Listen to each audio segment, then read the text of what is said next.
Contoh kata kita duk buka kedai nasi Ustaz. Luka ni nak tahu gamar sungguh dengan sebab kata kedai nasi kita tu Ustaz. Banyak mata dan juga berpengalaman. Pengalaman duk jual Ustaz. Puluh-puluh tahun dah boleh kata caukau. Apa ni kedai lama dah Ustaz. Tapi tiba-tiba Ustaz ada seorang mari makan kedai kita. Apa ni orang baru, orang tak ada tahu apa sejarah kita Ustaz. Mari duk makan kedai kita nak terang nak cuba Ustaz. Dia mari makan tu, sang tu sup, kaisung, gula, macam-macam ya karo lah. Dia sang tu Ustaz. Lepas pada dia makan tu, dia bayar duit per siap Ustaz. Dia mari kritik. Dia kata, oh sup lemon tak sedap, pedas lajak. Kaisung lemon ni masam. Gula lemon ni masam lajak. Macam-macam kritik, macam-macam. Apa ni, jadi semua benda tak ada kena di mulut dia Ustaz. Jadi soalan kita tanya Sai-Sai.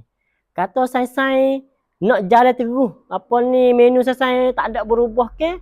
Ke Sai-Sai nak jang berubah kerana orang-orang Sai.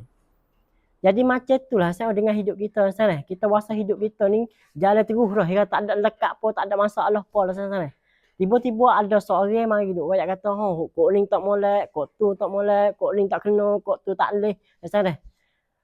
Lepas tu kita soalan supaya tu jadi Sai tu nak jang ubah, nak jang ukar dengan sebab orang sore ataupun Sai nak jalan terus, tak ada biar apa ni buat macam tak ada apa-apa Sai. Jadi kadang-kadang Sai kita nak faham macam ni Sai. Ada setengah orang tu Sai. Apa jalan hidup dia tak ada suka berlaku hak benda orang lain Sai. Jadi dia sore je molek. Ada juga orang macam tu lah Sai.